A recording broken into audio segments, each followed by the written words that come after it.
달콤한 말씀, 행복한 하루. 오늘 함께 나누실 말씀은 출애굽기 27장 1절에서 21절까지 말씀입니다. 너는 조각목으로 길이가 5규빗, 너비가 5규빗의 제단을 만들되 네모 반듯하게 하며 높이는 3규빗으로 하고 그 네 모퉁이 위에 뿔을 만들되 그 뿔이 그것에 이어지게 하고 그 제단을 노츠로 싸고 재를 담는 통과 부삽과 대야와 고기 갈고리와 불 옮기는 그릇을 만들되 제단의 그릇을 다 노스로 만들지며 제단을 위하여 노스로 그물을 만들고 그 위 네 모퉁이에 놋고리 넷을 만들고 그물은 제단 주위 가장자리 아래 곧 제단 절반에 오르게 할지며 또 그 제단을 위하여 채를 만들되 조각못으로 만들고 놋으로 쌀지며 제단 양쪽 고리에 그 채를 꿰어 제단을 매게 할지며 제단은 널판으로 속이 비게 만들되 산에서 내게 보인 대로 그들이 만들게 하라. 너는 성막에 뜰을 만들지니 남쪽을 향하여 뜰 남쪽의 너비가 100규빗의 세마포 휘장을 쳐서 그 한쪽을 당하게 할지니 그 기둥이 스물이며 그 받침 스물은 노스로 하고 그 기둥의 갈고리와 가름대는 은으로 할지며 그 북쪽에도 너비가 100규빗의 포장을 치되 그 기둥이 스물이며 그 기둥의 받침 스물은 노스로 하고 그 기둥의 갈고리와 가름대는 은으로 할지며 뜰의 옆 곧 서쪽에 너비 50규빗의 포장을 치되 그 기둥이 열이요 받침이 열이며 동쪽을 향하여 뜰 동쪽의 너비도 50규빗이 될지며 문 이쪽을 위하여 포장이 15규빗이며 그 기둥이 셋이요 받침이 셋이요 문 저쪽을 위하여도 포장이 15규빗이며 그 기둥이 셋이요 받침이 셋이며 뜰 문을 위하여는 청색, 자색, 홍색 실과 가늘게 꼰 배실로 수노와 짠 20규빗의 휘장이 있게 할지니 그 기둥이 넷이요 받침이 넷이며 뜰 주위 모든 기둥의 가름대와 갈고리는 은이요 그 받침은 노치며 뜰의 길이는 100규빗이요 너비는 50규빗이요 세마포 휘장의 높이는 5규빗이요 그 받침은 노시며 성막에서 쓰는 모든 기구와 그 말뚝과 뜰의 포장 말뚝을 다 노스로 할지니라.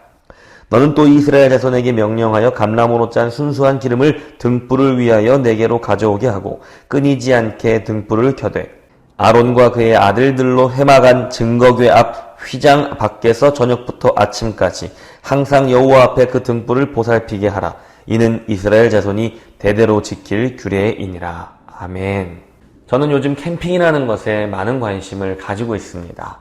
가족과 함께 시간을 보내고 추억을 쌓기에 그만한 것이 없다고 생각했기 때문인데요. 사실 생각만 하고 있지 시작할 엄두를 내고 있지 못합니다. 왜냐하면 캠핑을 하려면 준비해야 할 것들이 너무나 많기 때문입니다. 텐트를 치고 테이블과 의자, 버너와 식기류, 덮고 자야 할 이불들, 그리고 따뜻하게 지내려면 전기장판과 심지어 난로까지 준비해야 한다는 것입니다.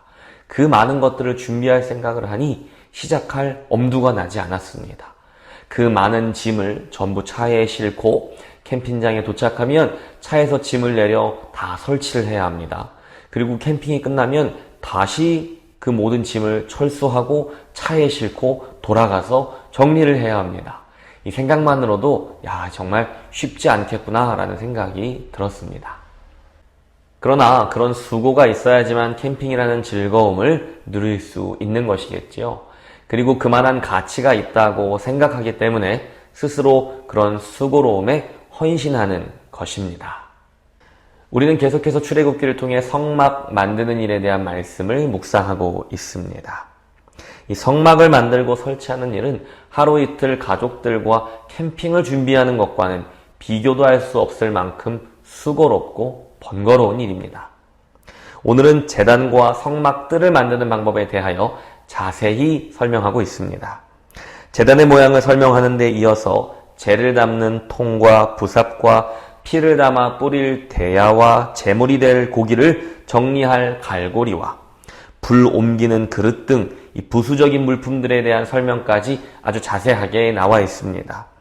성막이란 하나님의 임재를 경험하는 곳입니다. 그리고 오늘 설명되고 있는 제단이란 성막의 문을 열고 들어오면 가장 중앙에 보이는 장소입니다.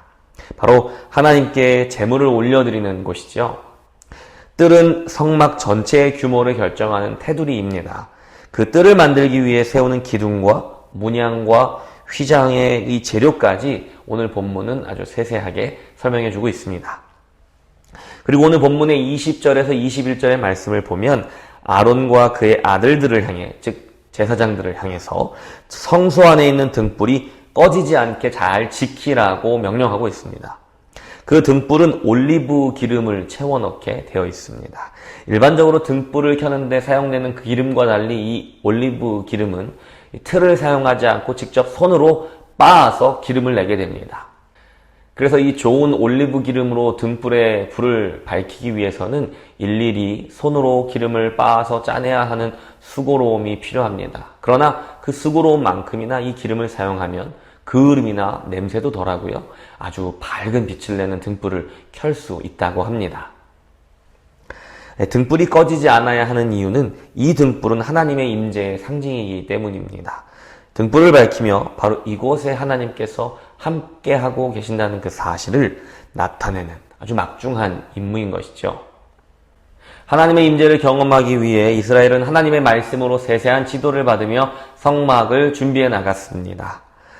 제사장들은 하나님의 임재를 나타내는 등불을 꺼뜨리지 않기 위해 올리브를 빻아 기름을 내고 그 기름을 떨어뜨리지 않기 위해 늘 신경을 곤두서며 준비하고 또 기름을 채워 넣어야만 했습니다.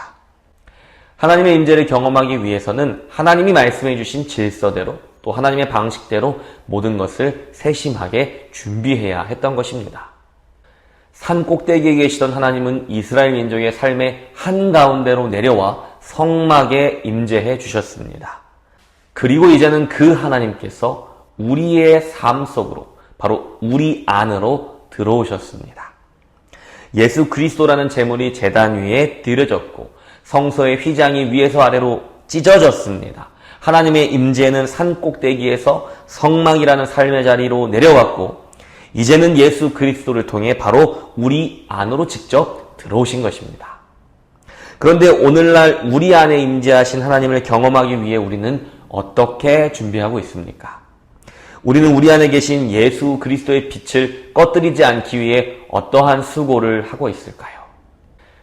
하나님의 질서대로 성막을 준비하던 이스라엘처럼 우리는 우리에게 주신 하나님의 말씀을 따라 질서 있는 마음으로 오늘 하루를 살아가고 있습니까?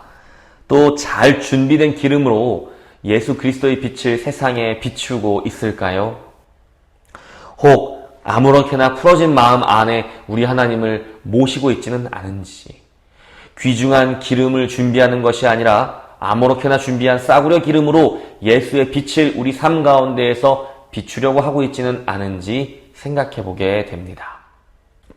이스라엘이 엄격하게 성막을 준비하며 하나님의 임재를 경험했던 것처럼 오늘날 교회도 엄격한 삶으로 하나님의 임재를 경험하고 세상에 예수의 빛을 비추어야만 합니다.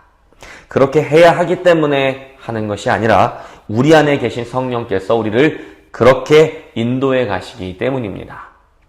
세상은 언제나 광야같이 험하고 황량했습니다. 세상은 마치 등불이 켜지지 않은 성소처럼 한 줄기 빛도 없이 어두운 곳입니다. 세상은 원래 그런 곳입니다. 처음부터 그랬고 지금까지도 언제나 그렇게 험하고 어두운 곳입니다. 하나님의 임재를 경험한다는 것은 그 황량한 세상 한복판에 성막을 짓는 것입니다. 그리고 그 성막을 중심으로 삶을 사는 것입니다. 또한 제사장으로 산다는 것은 어두운 곳에 등불을 밝히고 그 빛이 꺼지지 않도록 수고하는 것입니다. 올리브를 빻아 기름을 내듯 자기의 삶을 빻아내는 수고를 하는 것입니다.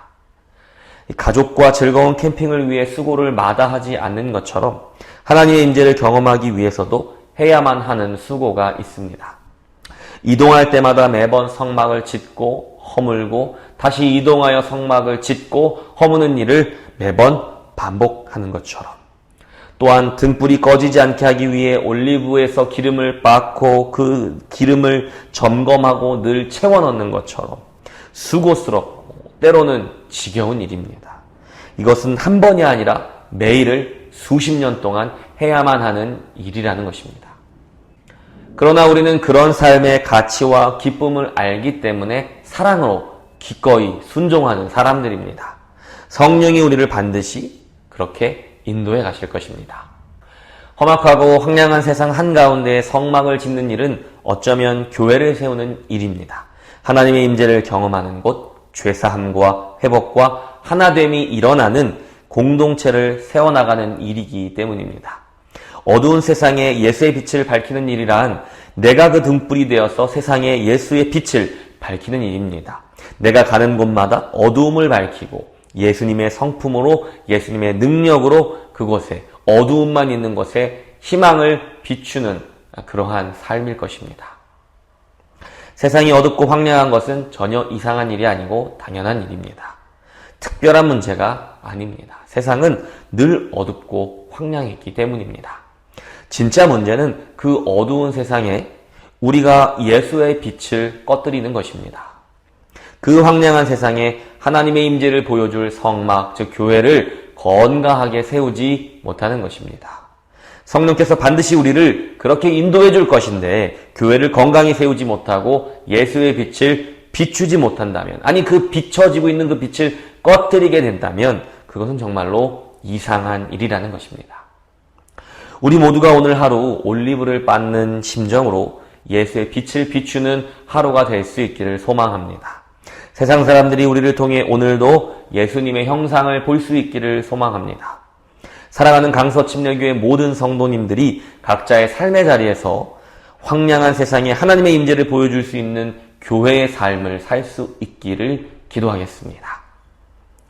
수고스럽고 어렵지만 세상에 하나님의 임재를 보여주는 교회가 됩시다.